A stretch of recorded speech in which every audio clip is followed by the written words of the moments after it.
আজকে আমরা অন্তরক সহগের জ্যামিতিক ব্যাখ্যা বা ডিওয়াই বাই ডিএক্স এর জ্যামিতিক ব্যাখ্যা আলোচনা করব।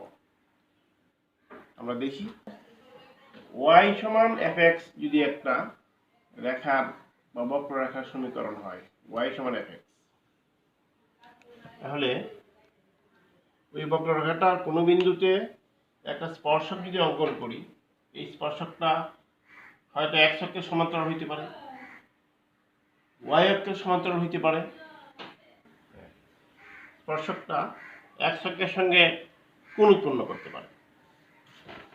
এখন আমরা তার আগে অন্তরক সহগ জিনিসটা হচ্ছে কি, ডিওয়াই বাই ডিএক্স, মানে এক্স এর সাপেক্ষে ওয়াই এর অন্তরীকরণ। এবং এই ডিওয়াই বাই ডিএক্সটা হচ্ছে, এটাকে টেন থিটা দিয়ে প্রকাশ করা হয়, মানে এক্স অক্ষের সহিত যতটুকু কোণ উৎপন্ন করে। এই যদি রেখা সমীকরণটা হয়, এই যে এক্স অক্ষের সঙ্গে যে কোণ উৎপন্ন করলো থিটা, এই টেন থিটা হচ্ছে ডিওয়াই বাই ডিএক্স। এখন কোনো রেখার এই যে একটা এক্স অক্ষ ওয়াই অক্ষ, এই একটা রেখা, এই বিন্দুতে যে স্পর্শক, এই স্পর্শকটা টানলাম, এই স্পর্শকটা কি করলো, এই যে এক্স অক্ষের সমান্তরাল, তখন এই রেখাটার যে অন্তরক সহগ যদি ডিওয়াই বাই ডিএক্স হয়, আর এই স্পর্শকটা যদি এক্স অক্ষের সমান্তরাল হয়, তখন ডিওয়াই বাই ডিএক্স সমান হবে 0, অর্থাৎ টেন থিটার মান হবে কত, 0 ডিগ্রি, মানে থিটা সমান 0 ডিগ্রি। এই যে রেখাটা কল্পনা করো, এই রেখাটা আর এই যে এক্স অক্ষ, এই দুইটার মধ্যে এক্স অক্ষের সঙ্গে কোণ উৎপন্ন করছে, এটা করে নাই, সমান্তরাল, তাই এটা হচ্ছে ডিওয়াই বাই ডিএক্স 0। কারণ এই রেখাটা আর এই রেখাটা সমান্তরাল, এক্স অক্ষের সঙ্গে কোনো কোণ উৎপন্ন করে নাই। আবার যদি স্পর্শকটা এমন হয় যে এক্স অক্ষের সঙ্গে কত কোণ উৎপন্ন করলো, 90 ডিগ্রি, তখন মানে 90 ডিগ্রি কোণ উৎপন্ন করা মানে কি, 1090, 1090 মানে কি ইনফিনিটিভ, তখন ডিওয়াই বাই ডি হয়ে যাবে, ডিওয়াই বাই ডিএক্স হয়ে যাবে 1090 হলে কি হয়, আনডিফাইন্ড বা 1/0 বা ইনফিনিটি। এই শর্তগুলো পাইলাম। যদি কোনো রেখার কোনো বিন্দুতে স্পর্শক এক্স অক্ষের সমান্তরাল হয়, ডিওয়াই বাই ডিএক্স 0, ওয়াই অক্ষের সমান্তরাল হয়, ডিওয়াই বাই ডিএক্স ইনফিনিটি। আবার যদি এই যে আমাদের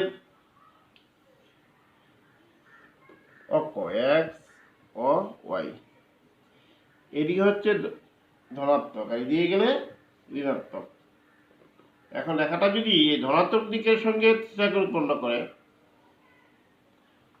অর্থাৎ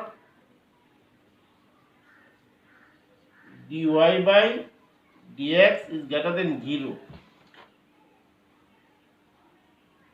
এটা কখন হবে, যখন ওই পাশে থাকবে, এক্স অক্ষের ধনাত্মক অংশের সঙ্গে থিটা কোণ উৎপন্ন করে,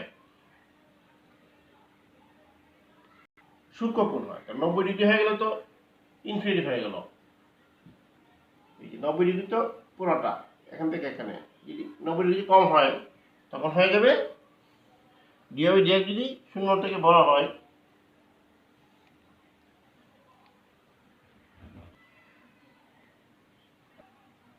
ঋণাত্মক দিকে যায়, এদিকে চলে যায়, ঋণাত্মক অংশের দিকে যখন যায়, তখন হয়ে যাবে dy by dx less than 0। আবার ডিওয়াই বাই ডিএক্স সমান যদি 45 ডিগ্রি হয়, তখন হয়ে যাবে 1,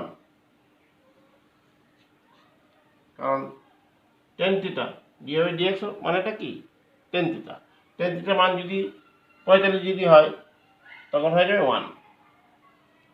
এই শর্তগুলো আমাদের মানতে হবে।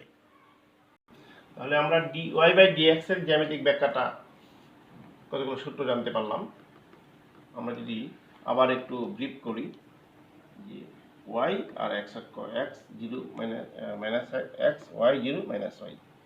এখন কোনো একটা রেখার সমীকরণ কোনো বিন্দুতে যদি স্পর্শক অঙ্কন করি, ওই স্পর্শকটা যদি এক্স অক্ষের সমান্তরাল হয়, মানে এইভাবে যায়, তাহলে এক্স অক্ষের কত কোণ উৎপন্ন করলো? 0 ডিগ্রি। এবং এটা হয়ে যাবে tan থিটা। এই tan থিটাটাকে প্রকাশ করা হয় dy বাই dx। এটা সমান 0 হবে তখন যদি স্পর্শকটা এক্স অক্ষের সমান্তরাল হয়। আবার dy বাই dx সমান tan 90 ডিগ্রি সমান ইনফিনিটি। এটা হবে যদি স্পর্শক y অক্ষের সমান্তরাল হয়। দুইটা সূত্র। 3 নম্বর সূত্র, যদি ধনাত্মক অংশের সঙ্গে 45 ডিগ্রি কোণ উৎপন্ন করা হয়, তাহলে dy বাই dx সমান হবে tan 45 ডিগ্রি সমান 1। আবার যদি dy বাই dx ধনাত্মক অংশের সঙ্গে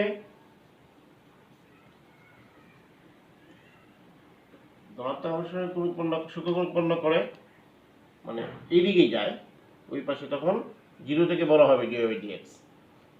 আবার যদি ঋণাত্মক অংশের সঙ্গে,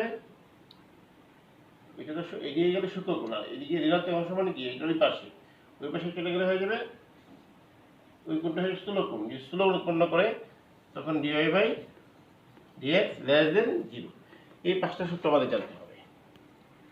dy বাই dx 0 এক্স অক্ষের সমান্তরাল স্পর্শক। dy বাই dx tan 90 স্পর্শক y অক্ষের সমান্তরাল।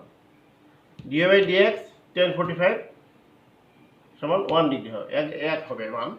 এটা হয়ে যাবে স্পর্শক সূক্ষ্মকোণ উৎপন্ন করছে ধনাত্মক অংশের সঙ্গে। এটা হচ্ছে সূক্ষ্মকোণ উৎপন্ন করবে ধনাত্মক অংশের সঙ্গে। আর 200 থেকে বড় হয় ওইদিকে চলে যাবে, তখন স্থূলকোণ হয়ে যাবে ঋণাত্মক অংশের সঙ্গে। এই 4টা সূত্র আমাদের মনে রাখতে হবে। অঙ্কের দিকে যাবো।